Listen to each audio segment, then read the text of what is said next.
தினம்தோறும் விளக்கேற்ற நல்ல எண்ணெய் இதயம் நல்லெண்ணெய்.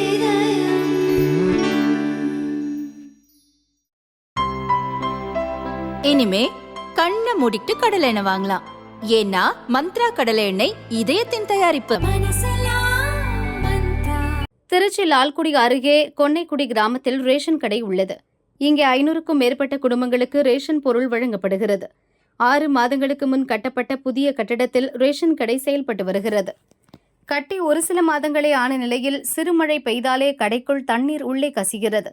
சமீபத்தில் பெய்த மழையால் ஜன்னல் வழியாக மழைநீர் புகுந்து அரிசி மூட்டைகள் நனைந்து நாசமாக்கியது.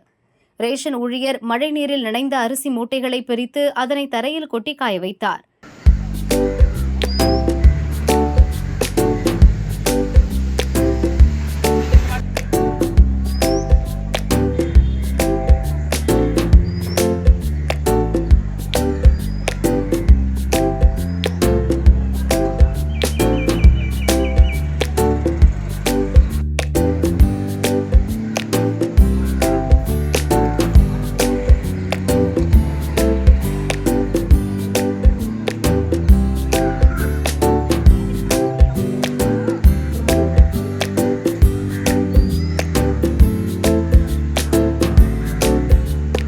₹10 லட்சம் புதிய கட்டடம் கட்டியும் ரேஷன் பொருட்களை பாதுகாக்க முடியவில்லை. முன்கூட்டியே திட்டமிட்டு செயல்பட்டிருந்தால் ரேஷன் பொருட்கள் நாசமாகியிருக்காது. மழைநீர் ரேஷன் கடைக்குள் வராமல் தடுக்க கடை அருகே உள்ள கட்டடத்தை சீரமைக்க வேண்டும் என்கின்றனர் கிராம மக்கள். இப்போ இந்த ரேஷன் கடை கட்டி பார்த்தீங்கன்னா ஒரு 6 மாதத்துக்குள்ளே தான் இருக்கும் புது ரேஷன் கடை. அதில் பார்த்தீங்கன்னா சைடில் தண்ணி லீக் ஆகி பக்கத்தில் ஒரு சப்பரை கொட்டாக இருக்குது.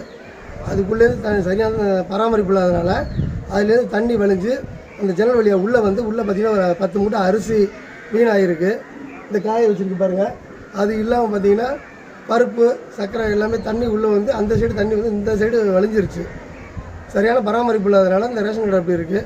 அதனால் தகுந்த அரசோட கொடுக்குற பொருள் சரியாக மக்களுக்கு சேர முடியாதனால அந்த பொருள் வீணாகுது. தகுந்த நடவடிக்கை எடுக்கும்படி அன்போடு கேட்டுக்கொள்கிறேன்.